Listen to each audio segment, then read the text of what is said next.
Y les pido que me acompañen al Evangelio de Juan, capítulo 5, versículo 19. Juan, capítulo 5, versículo 19. Hoy continuamos con la exposición secuencial del Evangelio de Juan. Secuencial y expositiva del Evangelio de Juan, donde vamos a ir versículo por versículo, examinando las riquezas de la palabra del Señor.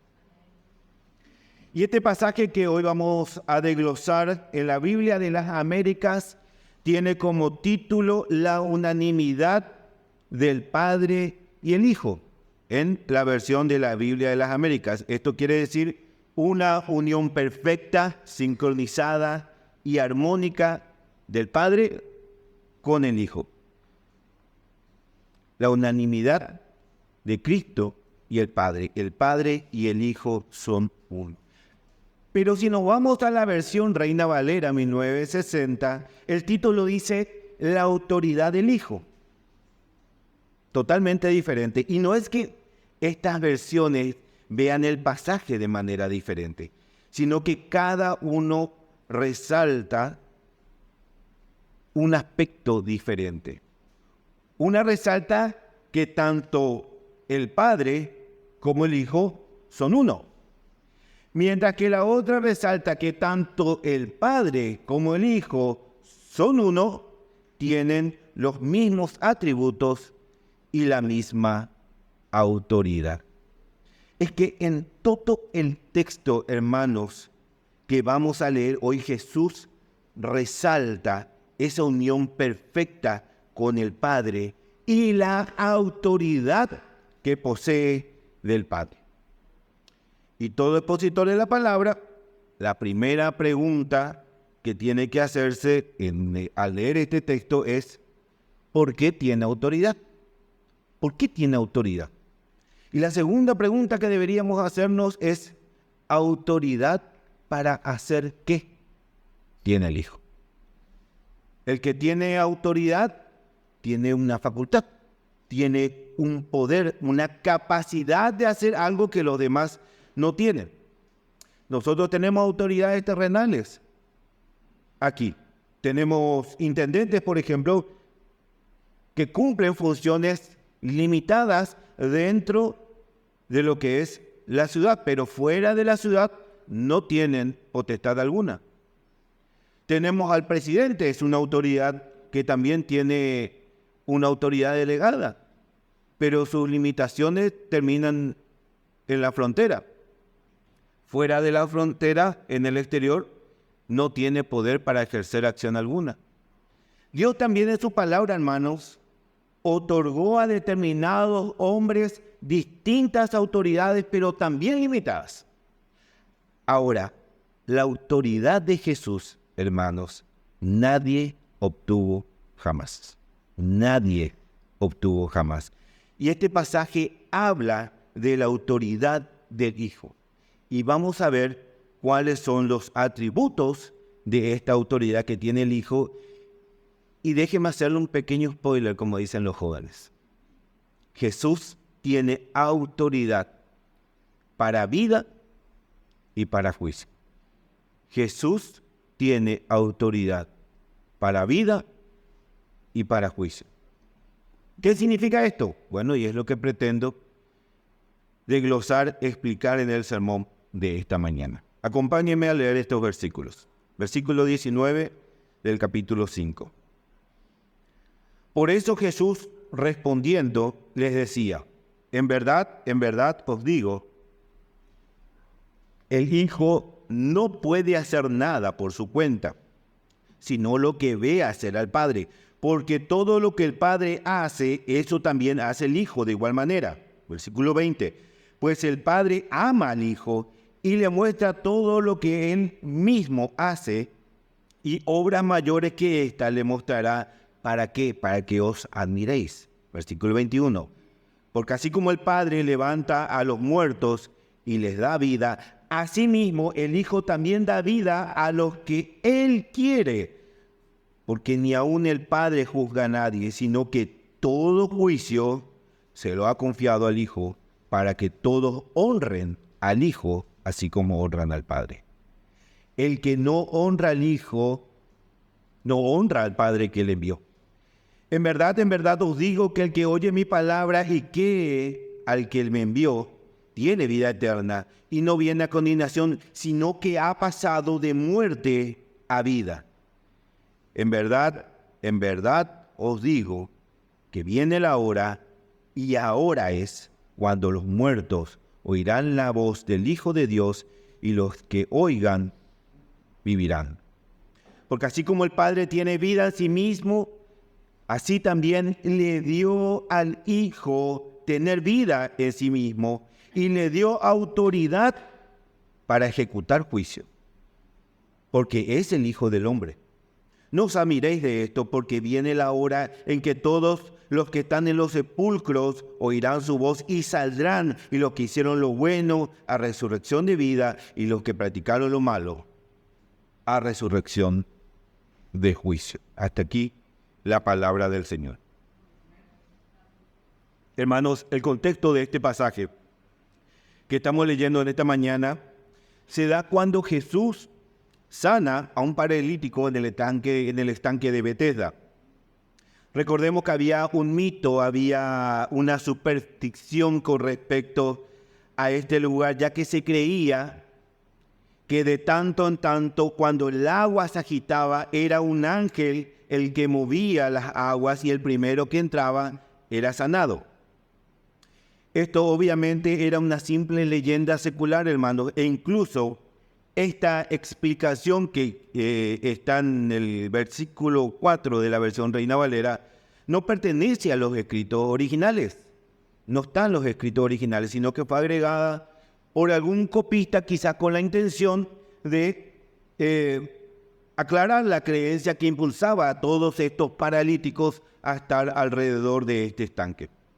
Bueno, ¿qué aconteció? Jesús se entera de que este paralítico llevaba 38 años postrado y lo sana. Versículo 8 de este mismo capítulo, 8:5. Capítulo 5, versículo 8. Jesús le dijo: levántate, toma tu camilla y anda. Y al instante el hombre quedó sano y tomó su camilla y echó a andar. Y aquel día era día de reposo.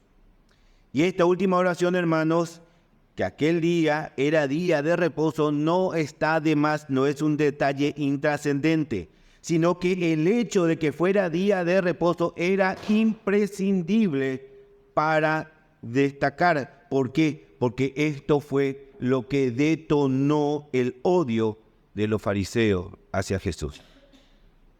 Ellos se encuentran con el paralítico llevando su lecho, pero ya no estaba inválido. Ya no estaba inválido, estaba caminando con total normalidad. Pero los fariseos no se fijan en este milagro asombroso por parte de Dios, sino que reclaman que este hombre ahora está transportando su lecho en un día de reposo. Algo prohibido, ¿por qué? Por los mandamientos que agregaron los fariseos. Cuando se enteran de que fue Jesús el que dio la orden de cargar su lecho y de haberlo sanado en el sábado, se encolerizaron contra Jesús. Versículo 16. A causa de esto, los judíos perseguían a Jesús porque hacía estas cosas en el día de reposo. Ahora, la respuesta que le da Jesús a estos judíos, la respuesta que tiene Jesús ante la actitud de estos fariseos, lejos de bajar los ánimos, hermanos, provocó aún más repudio, provocó aún más odio de los fariseos. Versículo 17 dice: pero él le respondió: hasta ahora mi padre trabaja y yo también trabajo. 18. Entonces, por esta causa los judíos aún más procuraban matarle, porque no solo violaba el día de reposo, sino que también llamaba a Dios su propio Padre, haciéndose igual a Dios. Jesús no solo quebrantaba las leyes de los fariseos para el día de reposo, se rebelaba con su verdadera naturaleza, se rebelaba como el Hijo de Dios. Y esta naturaleza divina le daba autoridad para quebrantar el día de reposo, porque Jesús también es Señor en el día de reposo. Y esta situación que estábamos desglosando da pie al texto que hoy estamos leyendo.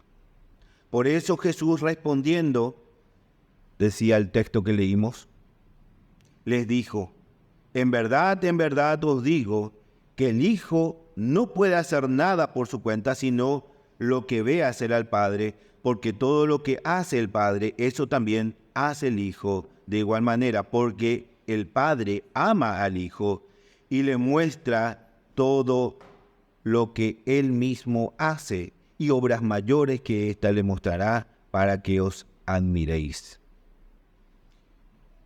En estos primeros versículos Jesús confirma su relación con el Padre. Se muestra con la misma autoridad dentro del seno trinitario. Los fariseos dicen: se hace igual a Dios. Y Jesús dijo: sí, no solo me hago igual a Dios, soy igual a Dios. Yo soy Dios. Él no los corrige, sino que confirma su acusación. Confirma su acusación.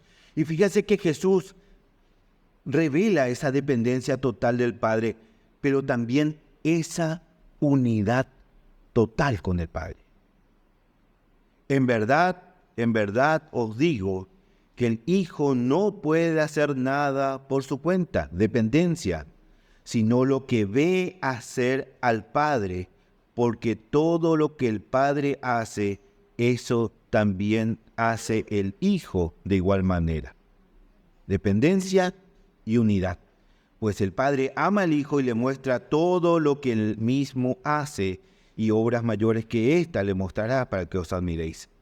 El Hijo del Hombre, el Mesías, el Cristo encarnado, estaba ahora frente a estos hombres haciendo una manifestación del poder de Dios, sanando a un paralítico luego de 38 años. ¿Para qué? Para confirmarles que la gloria de Dios reposaba también sobre Jesús. Pero estos judíos lo rechazaban, y no solo le rechazaban, también lo perseguían. Y no solo lo perseguían, también querían matarle. Y como dije, Jesús no es que obraba de manera independiente al Padre, Él obraba en total sumisión al Padre. Y no era por obligación, era por amor, porque el Padre ama al Hijo. Lo ama y están en unión perfecta. Comparten atributos, los atributos del Padre están en el Hijo. Hebreos 1, versículo 3, dice: Él es el resplandor de su gloria y la expresión exacta de su naturaleza, y sostiene todas las cosas por la palabra de su poder. Después de llevar a cabo la purificación de los pecados, se sentó a la diestra de la majestad en las alturas. Cristo, hermanos, es la imagen misma de su sustancia, el resplandor de su gloria. El Padre y el Hijo son uno. Hasta acá, Jesús reveló por qué tiene autoridad. Porque el Padre y el Hijo son uno. Los fariseos se ofendieron porque Jesús se manifestó como el Hijo de Dios, y Jesús no solo confirma esto, sino que argumenta con más razones su vínculo con Dios. Entonces, la siguiente pregunta que tenemos que hacernos, hermanos, es: ¿para qué tiene autoridad? ¿Qué puede o qué debe hacer con esa autoridad que él posee? Y a partir del versículo 21 es donde esta autoridad delegada del Hijo se destaca, y donde se encuentra también el centro de esta exposición de hoy. Primero, Jesús tiene autoridad para dar vida. Autoridad tiene Jesús para dar vida. ¿Qué dice el versículo 21? Porque así como el Padre levanta a los muertos y les da vida, asimismo el Hijo también da vida a los que Él quiere.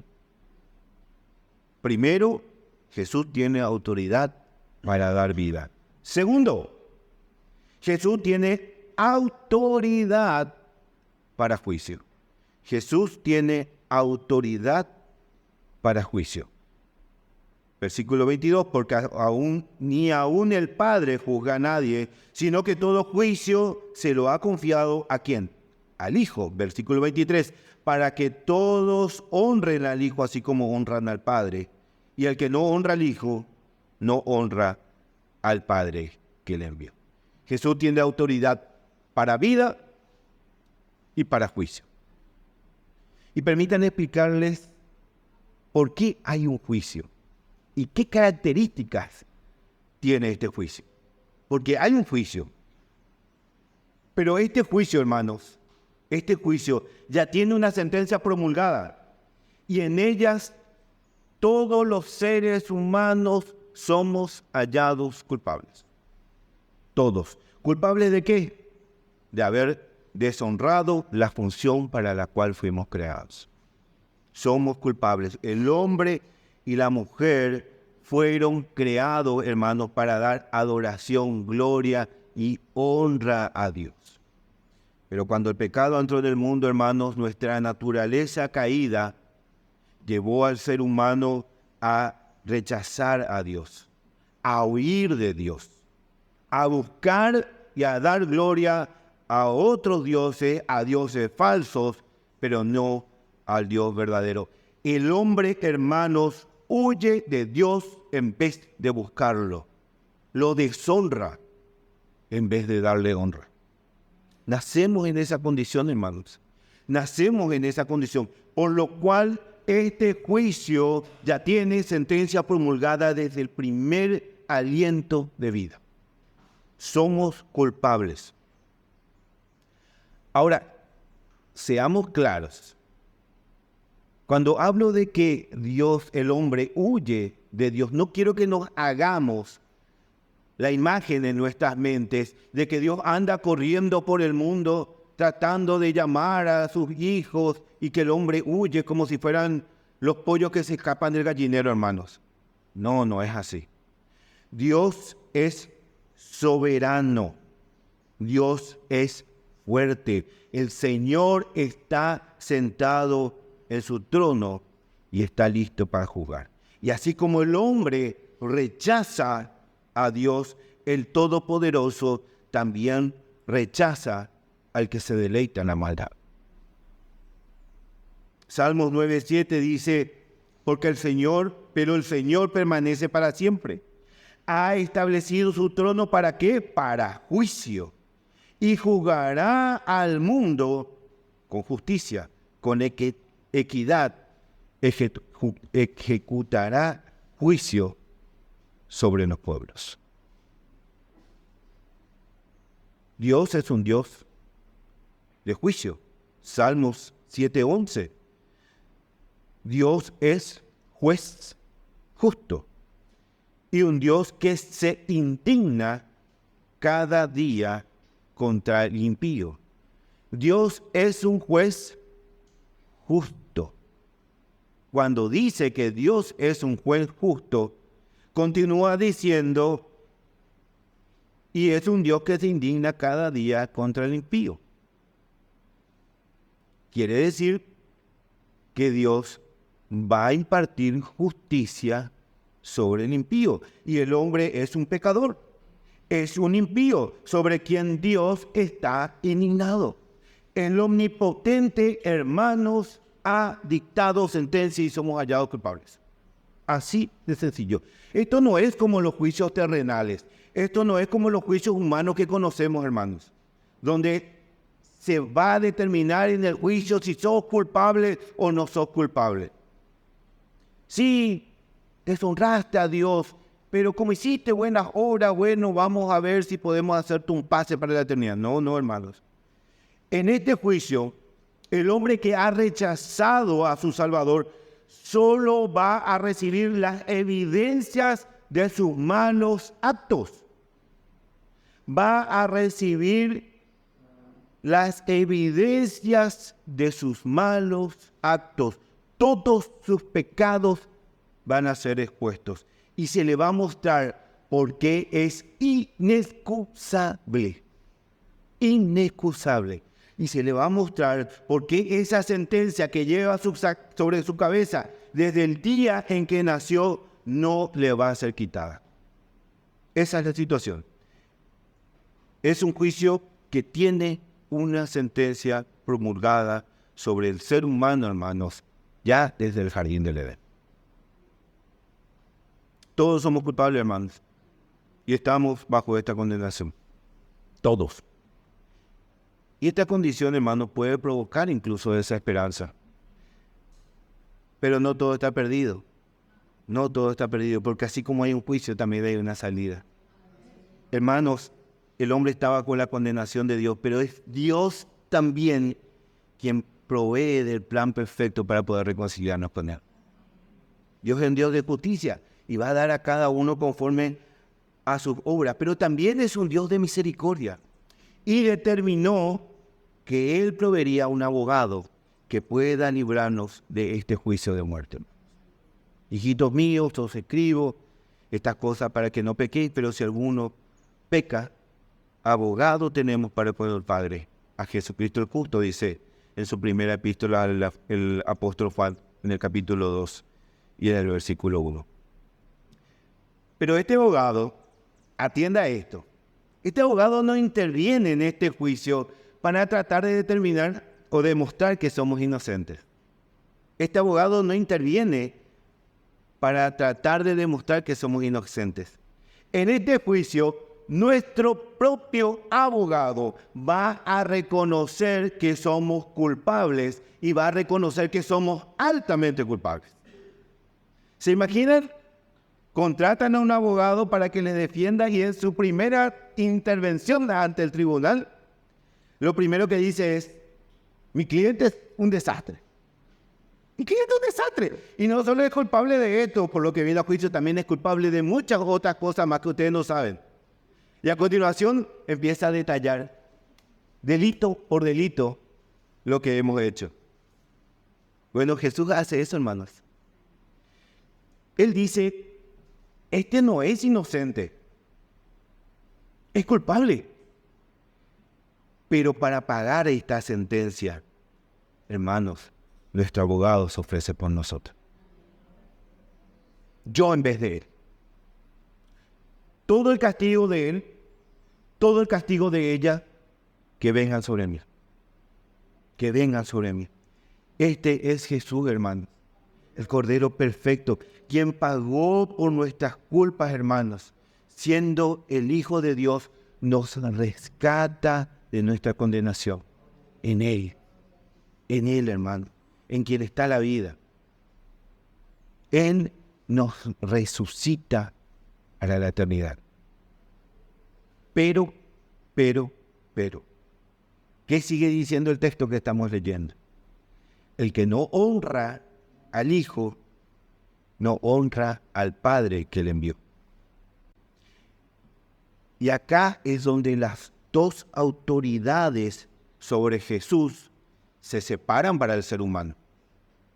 Para el ser humano toman dos caminos diferentes. Dijimos autoridad para vida y autoridad para juicio, ¿verdad? Y Jesús lo que le está diciendo a estos judíos en este pasaje es que si ustedes no me honran, no reconocen mi relación con el Padre, no reconocen de que yo soy el Hijo de Dios, mi autoridad concedida por el Padre para ustedes no va a ser para vida, sino para juicio. Sino para juicio. Tenemos a un Dios airado que está enojado contra el pecador. Y Dios manda a Jesús, a su esencia, a la segunda persona de la Trinidad, para que puedas hallar salvación por medio de su obra, porque Él cumplió todas las leyes que vos ni nadie podían cumplir. Pero si lo rechazás también, rechazás al Padre. Por lo que Jesús, en vez de autoridad de vida, pasa a tener autoridad de juicio. Escúchame, vos estás condenado. vas directo al infierno, al lago del fuego, por el resto de la eternidad, donde va a ser llanto y crujir de dientes. Todo esto a consecuencia de tu desobediencia. Pero Dios, el Padre eterno, te da una salida. ¿Qué dice? Cree en mi Hijo. Cree que yo envío hoy a Él para que padezca por vos, para que sea humillado, para que sea torturado, para que sea molido por tu culpa. Que Él pague tu condena y podés escapar de este juicio. Versículo 24. En verdad os digo que el que oye mi palabra y cree al que me envió, tiene vida eterna y no viene a condenación, sino que ha pasado de muerte a vida. Hermanos, todos los sentenciados pueden acceder a esta salvación. Pero hay un problema. El pecado, hermanos. El pecado nos lleva a rechazar este precioso regalo de Dios. Y si no fuera por el Espíritu Santo que regenera nuestros corazones, hermanos, nos sería imposible aceptar a Jesús como nuestro abogado y como nuestro Salvador.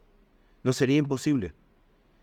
Jesús está manifestando que el único camino de salvación para la vida es por medio de Jesús. Y el que no acepta, el que rechaza al Hijo, también rechaza al Padre.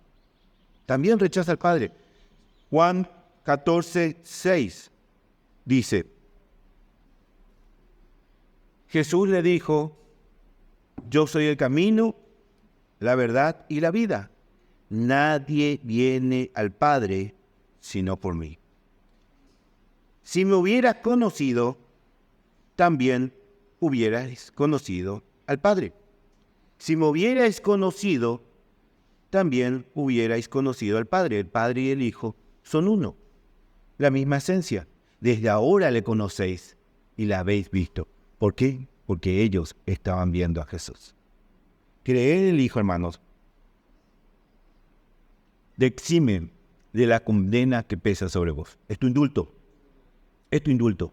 Nada, absolutamente nada libera al ser humano de esta condena. Solo Cristo y su obra. Solo Cristo y su obra. Pero como el Hijo y el Padre son uno, al rechazar al Hijo, también rechazás al Padre.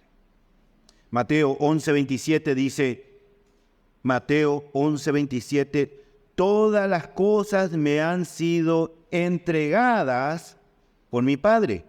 Autoridad. Todas las cosas me han sido entregadas por mi Padre. Y nadie conoce al Hijo sino el Padre, y nadie conoce al Padre sino el Hijo. Unidad. Y aquel a quien el Hijo se lo quiera revelar. Y fíjense que continúa diciendo el pasaje que hoy estamos desglosando. En verdad os digo, el que oye mi palabra y cree al que me envió tiene vida eterna y no viene a condenación, sino que ha pasado de muerte a vida. Versículo 25. En verdad os digo que viene la hora, y ahora es cuando los muertos oirán la voz del Hijo de Dios, y los que oigan vivirán. Autoridad para juicio para quienes lo rechazaron, para quienes rechazan al Hijo, pero autoridad para vida para los que creen en Él. Y fíjense cómo en los versículos 26 y 27 vuelve a hacer énfasis en las mismas dos propuestas. Versículos 26 y 27. Porque así como el Padre tiene vida en sí mismo, así también le dio al Hijo el tener vida en sí mismo y le dio autoridad para ejecutar juicio, porque ese es el Hijo del Hombre. ¿Y qué decía el versículo 21 y 22? Poquito antes, ¿qué habíamos leído?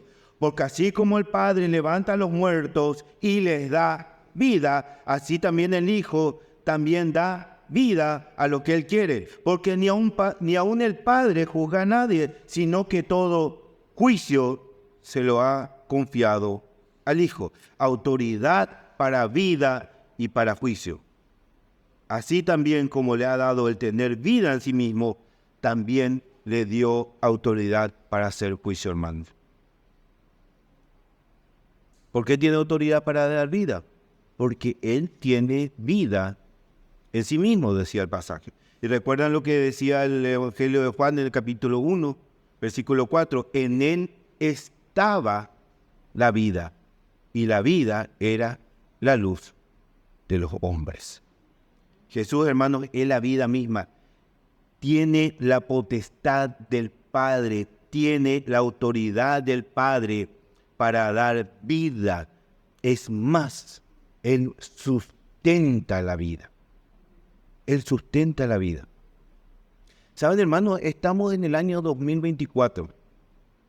Y hasta hoy, con todos los avances científicos, la tecnología disponible, la inteligencia artificial, el avance de la humanidad, hasta hoy la humanidad, el ser humano, no pudo crear vida. No pudo crear vida. La manipula e incluso la destruye. Pero nunca un científico pudo tomar la nada y hacer vida. No existe. Siempre tuvo que tomar de la creación de Dios para adaptarla, pero no crearla. Porque solo en Dios está la vida y en su Hijo, hermanos. Él tiene la autoridad, es el único que tiene autoridad del Padre para dar vida. Es el único. En Él está la vida terrenal, pero también está la vida eterna. Solo en Él, hermanos, es en quien podemos pasar de muerte a vida, de nuestra condenación, de nuestro juicio a vida. Efesios 2:1 dice, y Él os dio vida a vosotros que estabais muertos en vuestros delitos y pecados, en los cuales anduvisteis en otro tiempo según la corriente de este mundo, conforme al príncipe de la potestad del aire y el espíritu que ahora opera en los hijos de desobediencia, entre los cuales también todos nosotros en otro tiempo vivíamos en las pasiones de nuestra carne, satisfaciendo los deseos de la carne y de la mente, y éramos por naturaleza hijos de ira, los mismos que los demás. Estábamos muertos en nuestros delitos y pecados, éramos hijos de ira, lo mismo que los demás. Había un juicio y había una sentencia. Efesios 2:5, aun cuando estábamos muertos en nuestros delitos, nos dio vida juntamente con Cristo. Por gracia sois salvos. Y Él nos resucitó y con Él nos sentó en los lugares celestiales en Cristo Jesús. Primera de Juan 5:12, el que tiene al Hijo tiene la vida, el que no tiene al Hijo no tiene la vida. Colosenses 2:13, y cuando estabais muertos en vuestros delitos y en la circuncisión de vuestra carne, Él os dio vida juntamente con Él, habiendo perdonado todos los delitos, habiendo cancelado el documento de la deuda que consistía en decretos en contra de nosotros. Habían decretos, hermanos, en contra de nosotros. Había una sentencia en contra de nosotros. Era adverso a nosotros, dice, y los ha quitado del medio, clavándolo en la cruz, y habiéndonos despojado a los poderes y habiendo despojado a los poderes y autoridades, hizo de ellos un espectáculo público, triunfando sobre ellos por medio de la cruz. Ese era el juicio que teníamos. El juicio que teníamos encima decretaba una sentencia ya establecida desde nuestro primer aliento de vida. Todos estos versículos, hermanos, nos dicen ustedes van a morir algún día. Nos dice que ya estamos muertos. Juicio y sentencia ya estaban determinados sobre nosotros. Éramos por naturaleza hijos de ira. ¿Sabe, hermano? Todas las escrituras, en cada versículo, la condición del hombre es que está muerto y sentenciado por el juicio de Dios que posee. Pero hay una esperanza, la obra redentora de Cristo. La obra redentora de Cristo. Y esa vida está disponible para aquel a quien el Hijo quiera dar.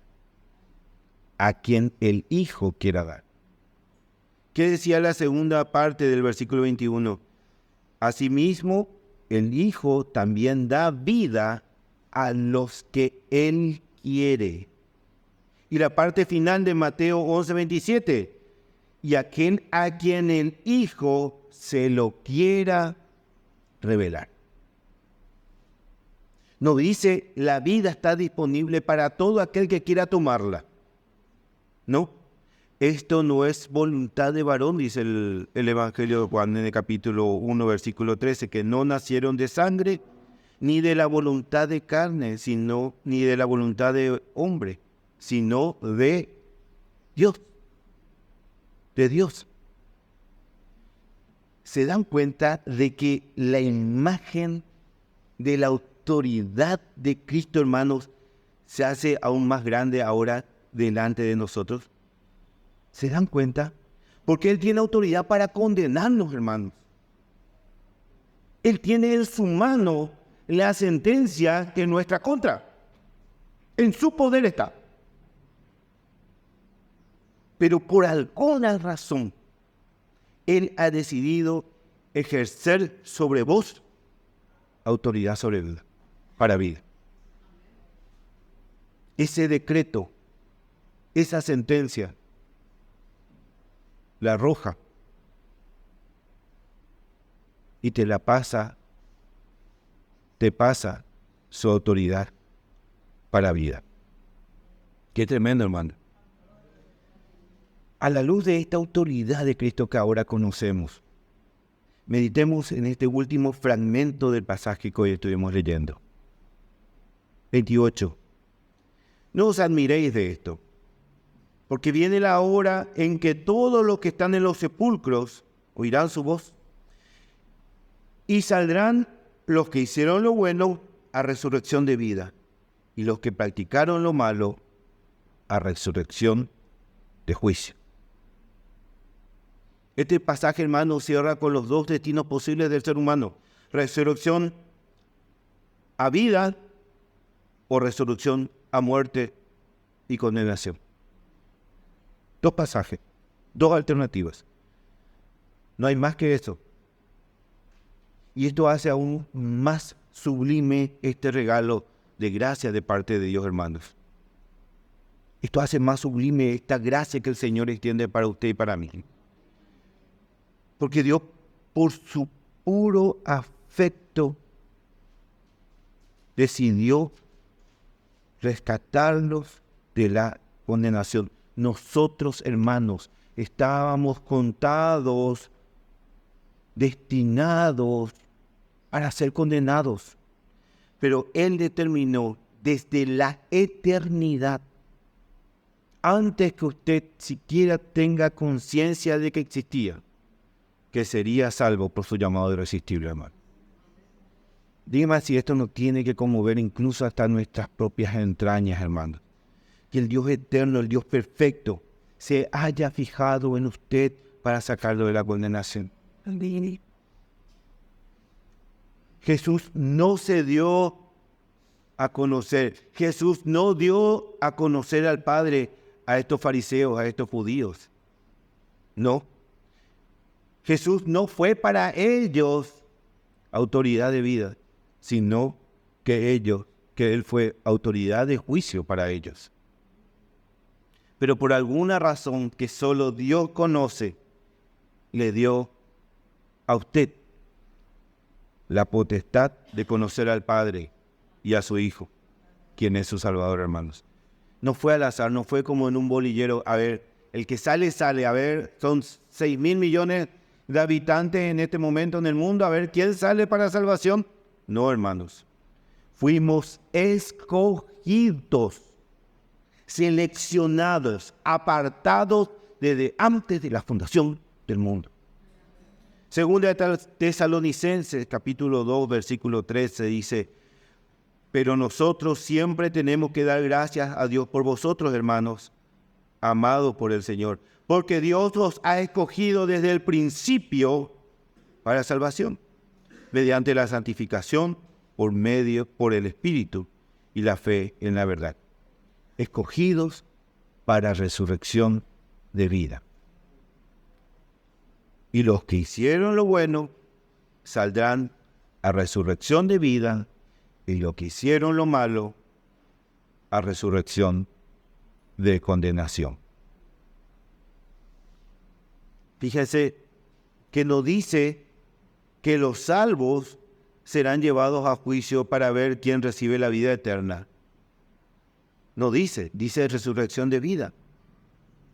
Primera Tesalonicenses 5:9 dice, porque no nos ha destinado Dios para ira, sino para obtener salvación por medio de nuestro Señor Jesucristo.